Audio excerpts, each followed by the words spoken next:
Welcome everyone to another day of study time with KP. I'm KP, and we only have 8 days left to study before the exams. I hope you're studying, I hope you're revising, I hope you're using my videos to help you. I hope you're also using my algorithm cheat sheet to help you study faster.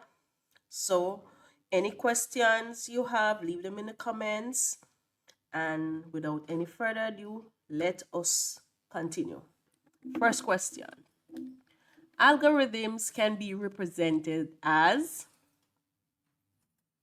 pseudocode or flowcharts, for loop or while loop, trace table or truth table, variables or constants. And what do you think? Well, we know that an algorithm, there are two types of algorithm, pseudocode or flowchart. So the answer would be A. Which of the following pseudocode statements would display only those scores that are 40 and above? Only those scores that are 40 and above. So here we know we're looking for a relational operator because we're comparing the score with 40 and above. So 40 and above means greater than or equal to. So we're looking for something with this relational operator. So the answer would be D. If score greater than or equal to 40, then print score. Now, something to add when we see this question, we know that this is, we're expecting a conditional statement. All right. Here is an example of an algorithm. Input A, input B, C is equal to A plus B, C is equal to C plus 12, print C. What would be printed if the numbers 7 and 9 were input? So here we would try to trace this algorithm to get the answer. So we look at each line. So we say that A would be 7, right? B would be 9. So this line would be 7 plus 9, and 7 plus 9 would give us 16.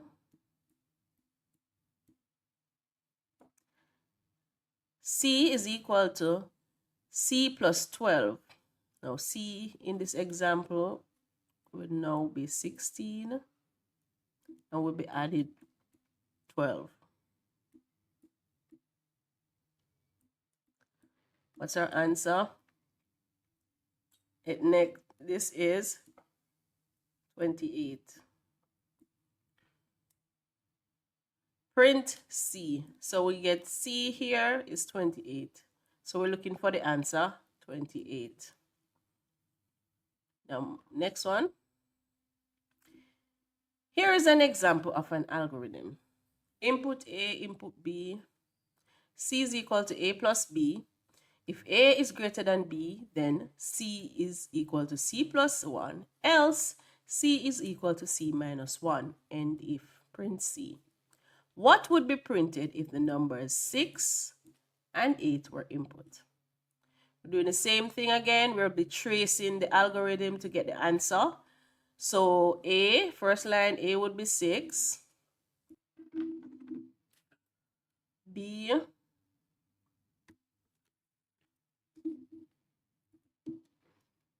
right, I'm moving over to something else a little bit more. Hopefully it's a little better.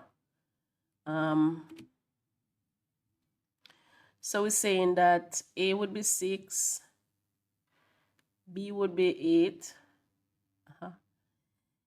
A plus B would be 6 plus 8.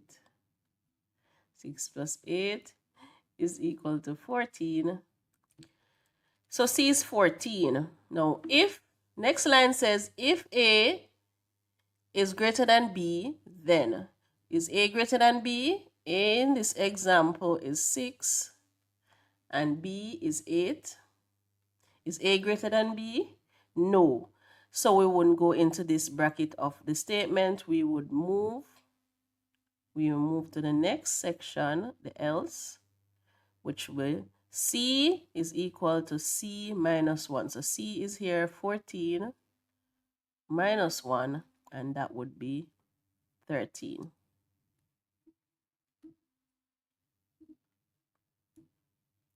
So I hope you're following now. Now we're going into some real practice now.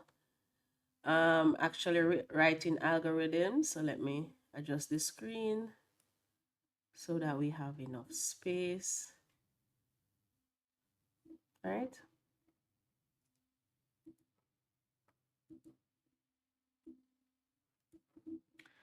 Okay. Write an algorithm to accept the cost of 10 items purchased at a grocery store. The algorithm should calculate the total cost of items purchased, and this value must be stored in the variable total.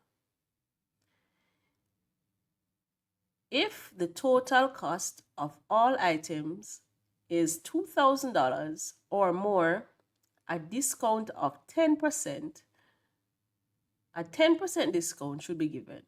However, should the total be less than 2,000, a 5% discount must be given. The discount must be subtracted from the total to give the new total. Print the total and the new total. So let's ensure that we understand what this is asking us for. So we know it's asking us to write an algorithm, right? And in this algorithm, it's going to accept the cost of 10 items, right? This is key. Purchased at a grocery store. The algorithm should calculate the total cost of items purchased, and this value must be stored in a variable called total. If the total cost of all items, so we know that we're going to have a condition that says if the total cost of all items is $2,000 or more, then you're going to, a 10% discount will be given. However, should the items be less than $2,000, a 5% discount must be given. The discount must be subtracted from the total to give the new total. And the next thing is that we must print the total and the new total. So anytime you get an algorithm, you try to read it more than once. Ensure that you understand what it is asking you for. If you have to read it 3 times, 4 times, just make sure you read it and pick out the key things that it's asking you for. So let's start. We know that with an algorithm, we need to always have our start, right? So we have our start. Now, we said that for this algorithm, we know that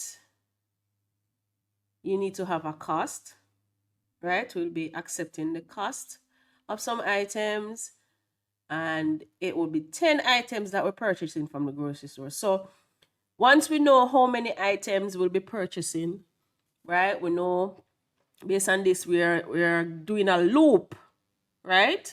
Because we'll be getting the cost 10 times. So 10 times, once we're getting it 10 times, we know exactly how many times we'll be looping. And usually the best loop for that situation is a for loop, because we know in advance how many times we'll be looping. So we'll be doing a for loop. And with that for loop, we must have something that we're counting. And we're going from 1 to 10, because it's 10 items, right? And ensure that we have our end for. I'm just putting in the construct so that we know we don't have any errors. So you'll be accepting the cost. And once you see the word accept, you know that that's an input. So you'll be accepting the cost from for the item, right? So we need a variable called cost, and we'll be accepting the cost for the item. It should also calculate the total cost. So it must have a total cost, a total, right? And that total needs to start, we need to initialize that variable and start it at 0. We'll be in the loop. So each item you are accepting the cost for, you're adding it to the total, right? So we're doing an addition, arithmetic operation. So we'll be adding the cost to the total. What next? I'll make this a little bit bigger, sure that we're seeing. After we've added the cost to the total, right? It actually told you that it must be stored in the variable total. Now there's a condition next, right? Once you get all the items, if the total cost of all items is $2,000, we see that keyword if. If. So we know we're using if. So we're going to be doing a comparison. So we're saying that if the total is 2,000 and more, so that is a greater than or equal to $2,000, then we have an end if, right? So inside that if, what are we going to do? It says that a 10% discount should be given. So now we can have another variable called discount, where we're going to calculate what will be the discount. So if it total is $2,000 or more, a 10% discount should be given. Now there are two ways to write this line, right? And I'm going to show you both ways. One, you can say, okay, I want total. I'm going to subtract. So to the total, I'm going to subtract 10% of that amount. So 10% written in decimal, right? 0.1.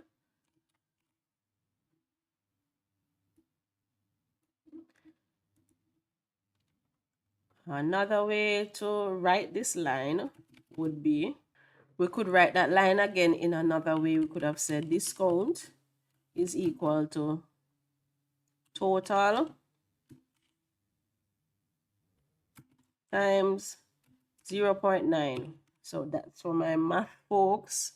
We know that if we're giving a discount, it's going to be less. So we take 10% from the 100% and we get 90%. And that's what we multiply here to get what the discount is, right? So let me continue. Now, the other part of the algorithm says, so we've done this part. We've done this part where it says we've covered this part.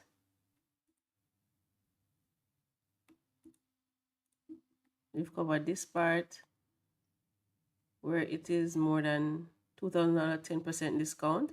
Now we need to do the other part. It says, however, telling me that's an else. However, should the total be less than 2,000, it should be 5% discount. So that means we need to have an else condition in this if. So it's if, then else. So the discount would be equal to total. I will write it both ways. Total times 0.05. Right?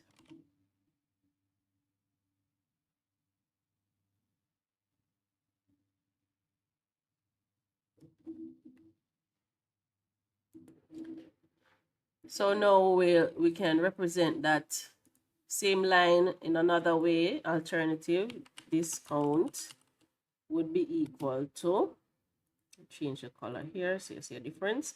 This one would be equal to total times 0.95, right? So that's just showing you an alternative way of doing the calculation, right? Either way is correct.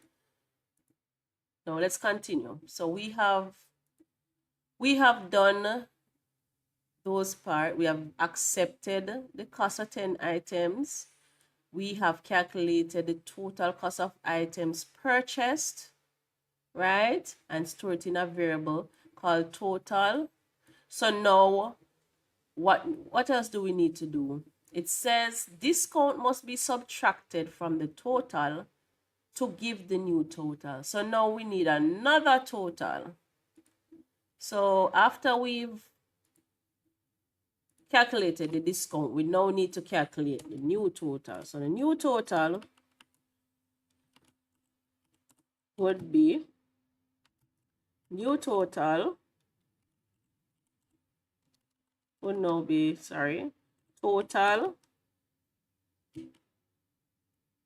subtract, right, discount.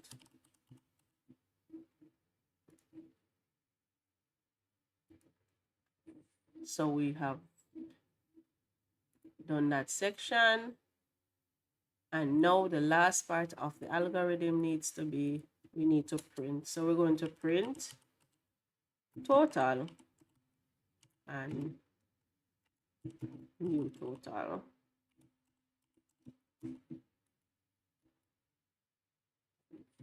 We need to ensure that we end the algorithm. So we have a start, we have a stop.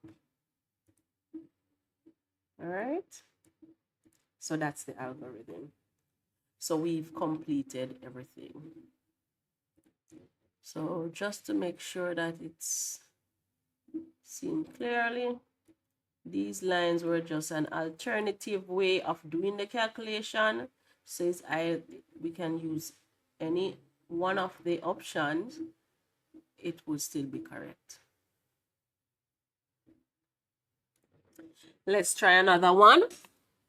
Now this one says a worker is paid at the rate of $90 per day and might work up to 6 days per week.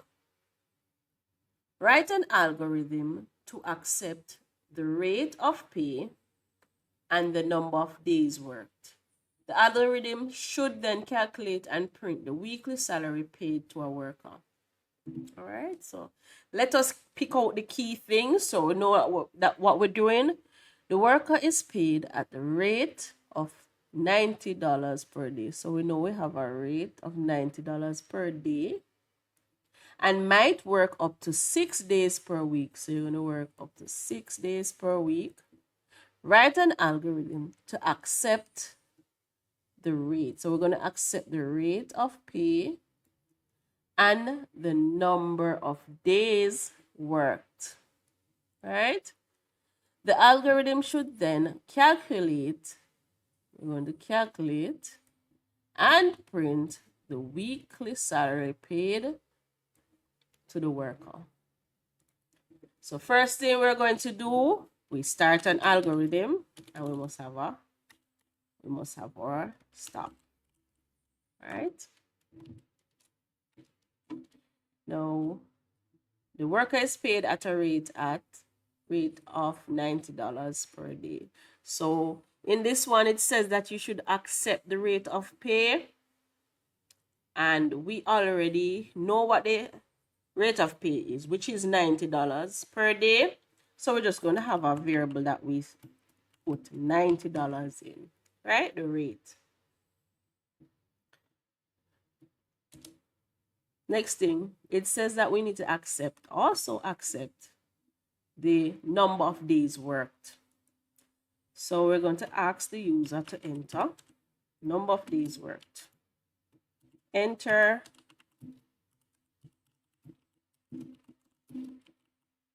worked. Right? And we need to have a variable that will capture that. So we have our input variable of days, right? What next? We need to know the algorithm should then calculate and print the weekly salary paid, right? So the salary must be calculated, and it is calculated. You have your entering number of days, and you want to multiply by the rate. That's standard math. So you want to know how much you'll be paid for the 6 days. Whatever days you have, you're going to multiply them and to get the salary. The algorithm should then calculate, and we've done that.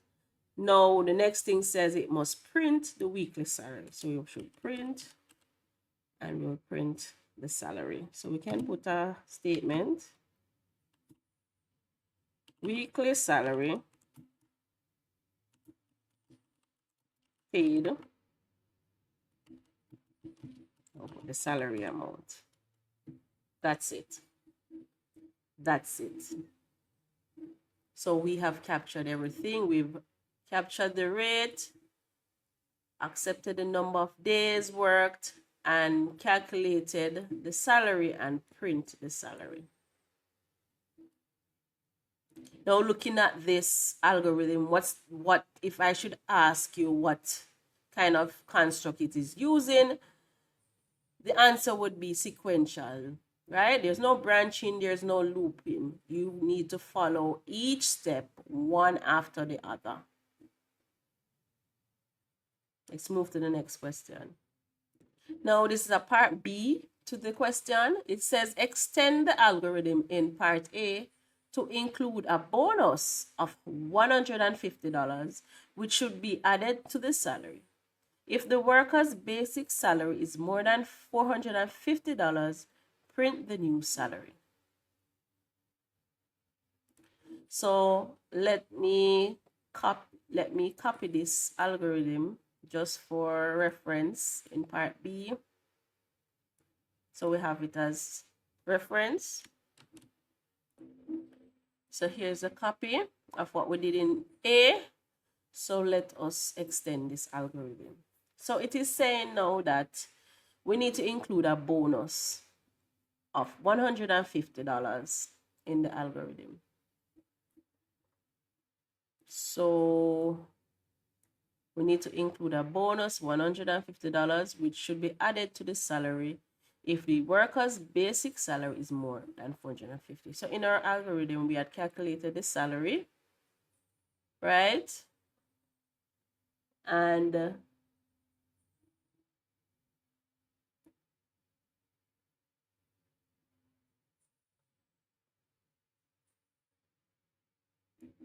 we calculated the salary, and now we need to check the salary that we calculated, right?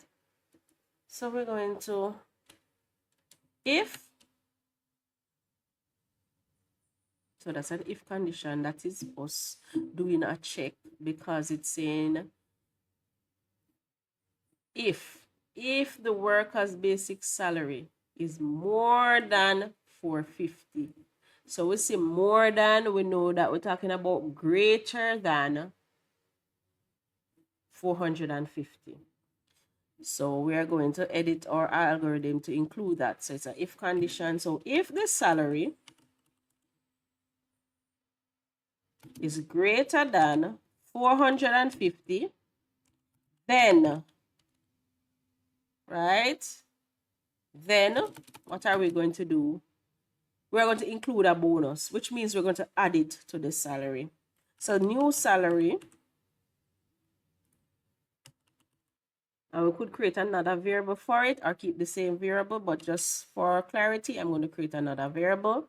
New salary is equal to salary plus bonus, right? Bonus, and the bonus, we said that in this example is $150, right?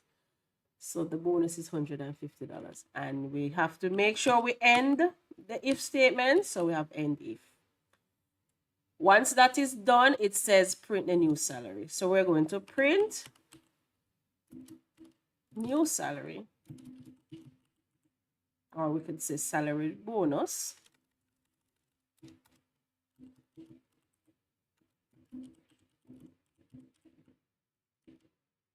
Is now going to be new salary. And that's it. How are you feeling so far about these practices? I hope you're feeling good. So let's try another one. On to the next question. I want to point out something, right? So I did not include declaration in these algorithms, right? And that's because based on observation of the questions that I see in the past paper, I don't see a lot of them including that statement. So it is not wrong, right? It's a good practice to include them. So if you had included in this one, for example, we're going to declare our variables. So we know that we're using rate, and usually rate could be decimal. So we would declare it as a real. We also have a variable called days. So days are 1, 2, 3, 4. That would be an integer, right? So days would be an integer. What other variables do we have? Rate, days, salary. Salary, we know that can be decimal. So that would be a real. What else? Salary. We have new salary. That would also be real. So those are the variables. So we could have included our variable declaration, right? So we tell what the variables would be and what data types there would be. All right. Next question. There are 15 students in a class. Write an algorithm to accept the marked score by each student. The algorithm should determine and print the highest score. Write an algorithm, right, to accept the marked score by each student. The algorithm should determine and print the highest score. So that's the first part of the question, right? So we know that there are 15 students in the class, and we are going to write an algorithm that accepts the mark score of by each of them. Now, this is giving us an indication that we could accept the score 15 students. We're looping 15 times, right? So let's start. Our algorithm will begin with the start. We must always have a stop. So we say that we're going to loop, right? No, because it's 15, we know exactly how many students, how many times we'll be looping. We'll be using a for loop, right? So for count equal 1 to 15 do. And we have our end for, right? All right, what would we be doing? It says we'll be accepting the mark score. So we'll be accepting a score for each student, right? So call that variable score, and we'll be accepting it. So it's an input. Somebody will be entering the score. What else will we be doing, right? It says we want to know the highest score. So for each score that you input, we need to check to see if it is the highest score. That's an if condition. So we need a variable that will keep the highest score. We're calling it highest. And it's a comparison, meaning we're using the relational operators. So highest, if highest is greater than the score. Sorry, other way around. If the score is greater than highest, I will put in a variable called highest, and that will start at 0, right? And we will be making a comparison against score. So if highest, if score is greater than highest, then what are we going to do? We're going to swap it. We're going to put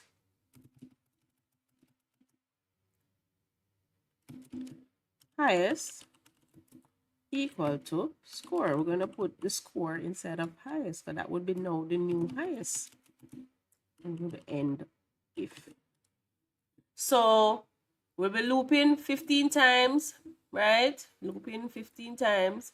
Each time we ask for the score, we're going to compare it against the highest. Once it is higher, once that value is higher than the highest score that you had before, you'll be putting that value in highest, right? Anything else that was asked, what we should be printing. So it wants us to print the highest. So at the end of the loop, we're going to print highest score.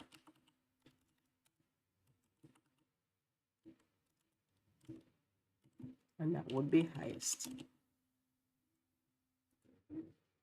And that's the first part of the algorithm, right? So let's do the other part, and we'll do it right beside each other. Right? Part B. The part A, but it's B really. We're saying now, write an algorithm to read a number of integers. That's a different question, by the way. So let us treat it as such. It's a different question. It's not a part B, but let's work it same. We're now doing 7. Let's go again now. Write an algorithm to read a number of integers. The algorithm should determine and print the sum of all numbers read. The algorithm should terminate when 999 is entered. Let's read that again. Write an algorithm to read a number of integers. So we don't know how many integers. We'll be just reading a number of integers. What does that tell us? We'll be looping. We'll be reading any number of any integers. We don't know how many. We'll be looping. The algorithm should determine and print the sum of all numbers read. So there should be a total happening as you read the numbers, right? You don't know how many numbers you'll be accepting. You'll just be reading them and adding, reading and adding, reading and adding. And the only time you'll stop is when 999 is entered. So when you enter the number 999, that's when the algorithm will stop, right? So for this, we know we're doing a loop. We can't use a for loop because we don't know how many times we need to loop. So we can either use a while loop or a repeat until loop. So I'll be using a while loop. And let's start. We start the algorithm with start. And we must stop. All right. Now, what's the first thing we're going to do? We know we are doing a while loop. So we while some condition, whatever the condition is, and we'll end while, right? So what is the condition, right? We said that we'll be entering a number of integers, and we only terminate when 999 is entered. So we're going to get a number, and we only terminate when 999 is entered. So when we'll continue doing a loop whenever it is not 999. That's the only time you're going to stop, when it's 999. So you only want the loop to happen when the number is not 999, right? What else?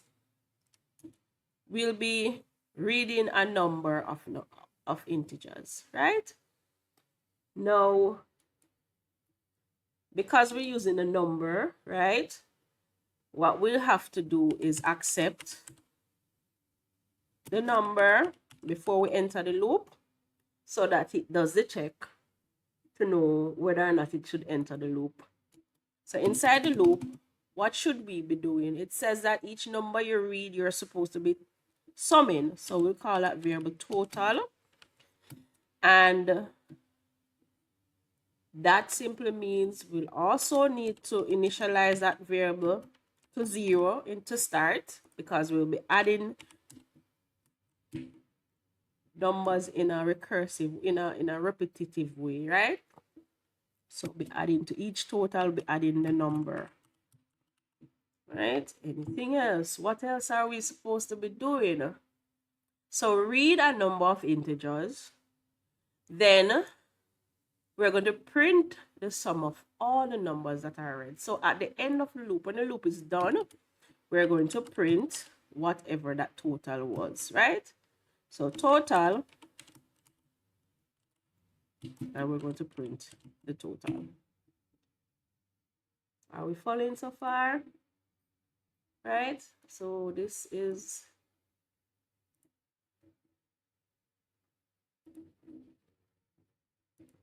the solution. Okay. It's not done yet. We were adding the numbers. We need to also accept the numbers, right? Accept the number again to go around the loop. Each time you go around in the loop, you need to be accepting another number. So we need to make sure we have that in. So what's happening here is that you enter a number, and then once you enter the number, we're going to do the check. Is the number less than, not equal to 999? Yes. If so, you go inside the loop. You calculate the total by adding the number back to the total, and it asks back for another number. You do the check again, right? That's the loop. So that's it for this section. We'll be taking a break and see you in the next video for study time session, where we'll be continuing with flowcharts.